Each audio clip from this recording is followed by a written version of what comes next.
Hello, Cougar Nation, and welcome to another Coaches Weekly for this season of Cougar Track and Field. I'm Jonathan Shear with the Cougar Sports Network, and joining me once again is head coach of those Cougar Track and Field teams, Andy Chizzo. Hi, good morning. So, Coach Chizzo, coming off this past weekend, you guys were at Elmhurst for the Chicagoland Championship, and arguably the toughest competition that your teams have faced all year up until this point. So, tough competition. What were some of the biggest takeaways for you and your athletes after having that experience? Yeah, the highlights with the competition, some NAIA schools were there, some D1 schools were there. So, the competition level ratcheted up. It's the Chicagoland Championships, which is what it's supposed to be. It was nice to see some great performances from Eve in the 100 hurdles. She did really well. She ended up, I think, dinging the last three hurdles, kind of hurting her knee in the process. But, typically we want her doing the 400 hurdles. We put her in there to see how she would manage. She did really well.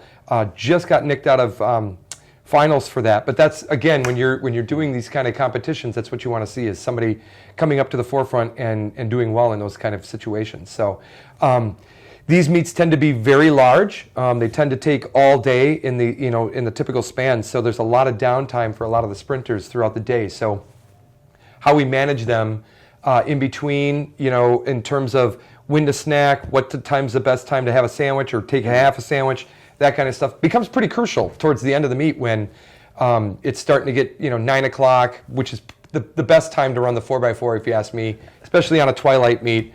And there was a great performance by our men's 4x4 and our 4x1 as well. So good stuff to see. And you mentioned right there, good performances.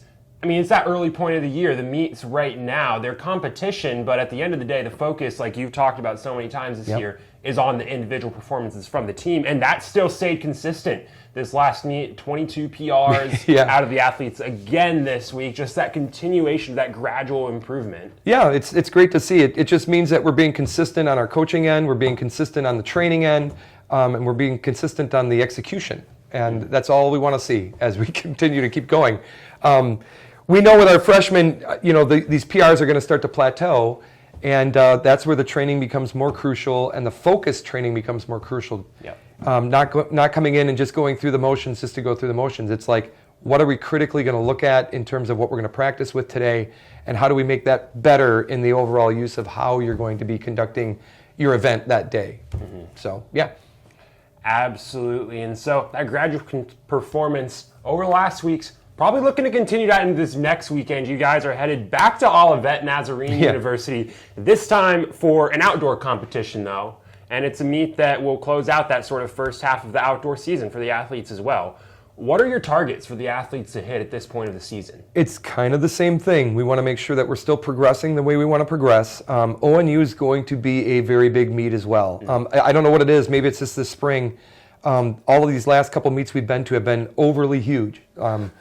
I mean, typically, a track meet's typically anywhere from maybe 6-7 hours tops as a big meet. These are 12 hours. These are long, slogging out kind of things where you've got a lot of downtime and sitting time.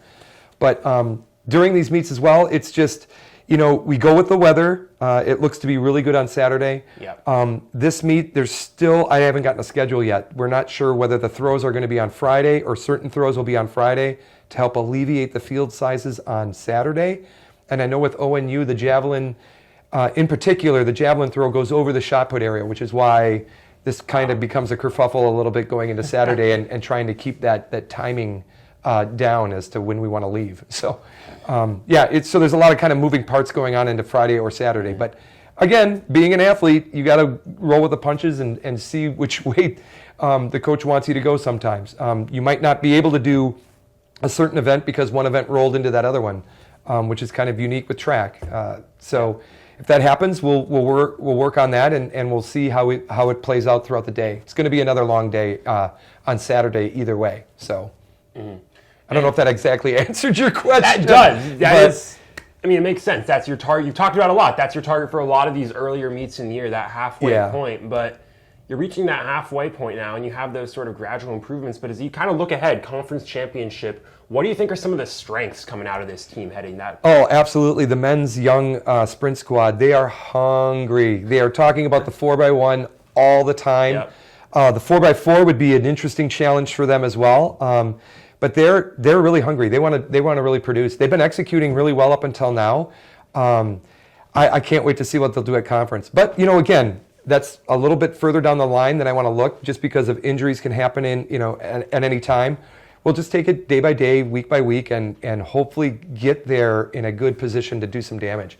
The aforementioned Eve Shelton in the 400 hurdles should have an equally really good. Well, she's having a good season in and of itself already for outdoor, but doing more of her landmark stuff with her event with the 400 hurdles should be fun to watch. So I know we had a record-setting tying deal with Noor Samor in the high jump indoor.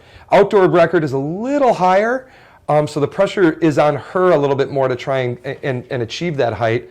But again, as long as I can get that athlete or these athletes more consistent over time and not pressuring themselves week to week with, I got to do it now, I got to do it now. It's like, you don't really need to do it now. As long as we're putting you in a position to be doing it at any time, it could happen at any time. So it's just kind of a lot of mental stuff that goes into it as well, especially later on in this second half of the outdoor. Who you're racing against, what lanes they're in versus you, all become a little bit more crucial. So, yeah. Absolutely. And Coach Shizzo, thanks for coming on and talking with us once again. Sounds good. Like Anytime. we mentioned, Cougars back in action this weekend, Saturday, April 13th at Olivet Nazarene University for the ONU Tiger Open. If you want to get caught up on all the Cougar track and field action and get prepped up on everything that's to come, make sure to check out cucougars.com. I'm Jonathan Shear with the Cougar Sports Network, and thanks for joining us once again for our CUC Coaches Weekly.